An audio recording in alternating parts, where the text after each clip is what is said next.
Hi everyone, this is the gas walkthrough for January 13th. I'm Philip Newman. Today I'm solving :O. Maybe it's meant to be surprise by Bill Murphy. This is a Kropki with no clues. So it is a dotless Kropki, anti-Kropki.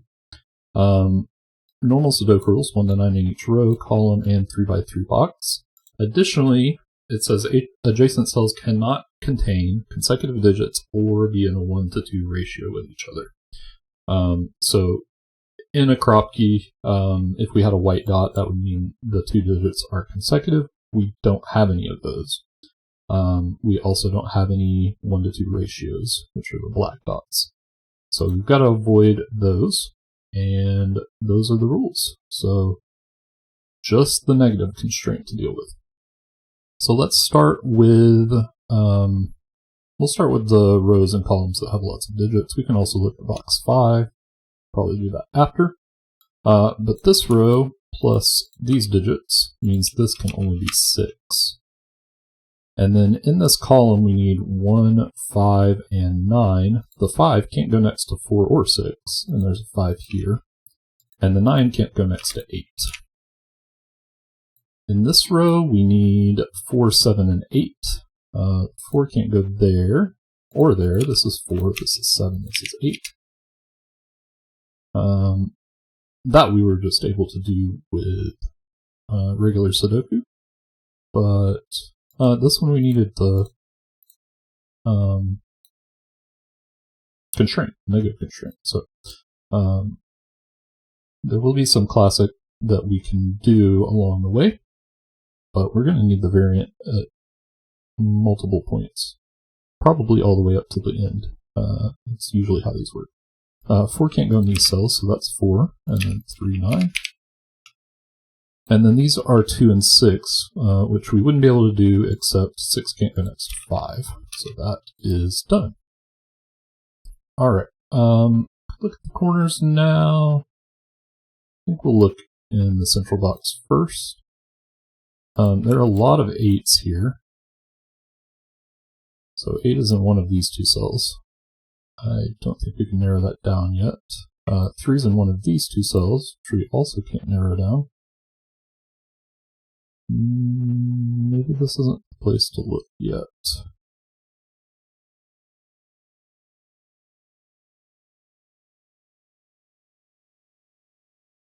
Six is going to be pretty restricted.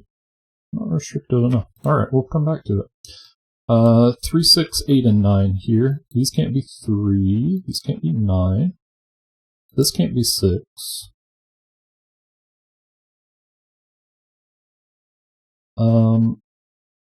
There's something slightly advanced we could use. I'll come back to that if we need it.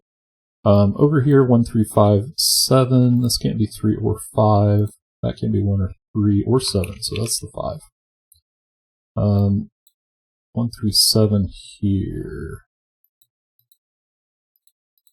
7 can't go there or there, so that's that. And then this is a 1, 3 pair, which we can't do yet. These are also 3, 6, 8, 9. So that can't be 3 or 6 or 8 now, so that's 9. This can't be 3 or 8, so that's 6. And this can't be 3 next to the 6, so that is resolved. These are 1, 2, 7, and 8. We've got the 2, 8 here. The 1 above is going to tell us the order of those. And then 2 and 8 can't go next to 1 and 7, so that is also resolved. The 1, 3 is also resolved by that 3. Okay, and now before I resolve this, I will go ahead and show you what was on my mind. We knew from this 3 that 3 couldn't go here. So 3 is in one of these cells. The reason that's interesting in this particular puzzle is 6 can never go next to 3. So we can't put 6 in either of these cells. Because if 6 goes in one of them, 3 goes in the other, and they're next to each other. And they have a ratio of 2 to 1. And 6 also couldn't go here.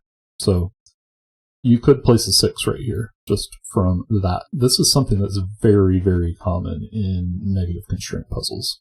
So be on the lookout for that if you're solving. But now we have some 3s, so that is 3, and now 6 can't go next to either of those, and 9 and 8 are resolved from this 8. Here we have 4, 6, and 9. 4 and 6 can't go next to the 5. We have 2, 5, 7.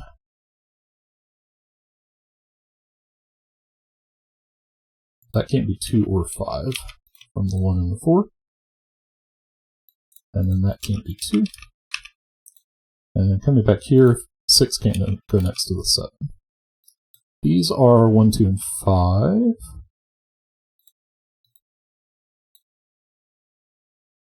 Two can't go next to the 4, so we have to remember the ratio here. Can't be 5, can't be 2, so it is 1. And then that means that's like that. Another thing we could have used here, 1, 2, and 5, 1 and 2 can't go next to each other, so 5 has to go in the middle. That would have resolved it as well. Another very common trick in negative constraint puzzles. We've used that a lot in non-consecutive in the past. 4, 6, and 9. This can't be 4 or 6.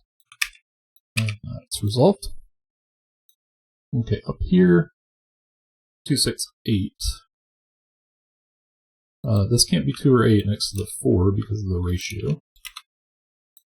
And then these are 1, 4, 7.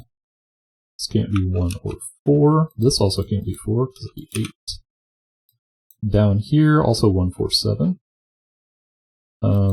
This can't be 7. This can't be 4 or 7 because it'd be 8. So that is resolved. And then 3, 5, 9. This isn't 3 or 5. I feel like we've said that a few times now. And then this is 3, 5 because of that. Alright, central box. We don't have to use the negative constraint anymore. We can just look for where the only place left is for these digits. So I am going to do that. And I could probably do it faster, but given how I've been feeling, I'm going to take it easy. And this is very useful if you're solving online, toward the end of the puzzle, or even when you're not at the end of the puzzle. If you just want to visualize what information you have,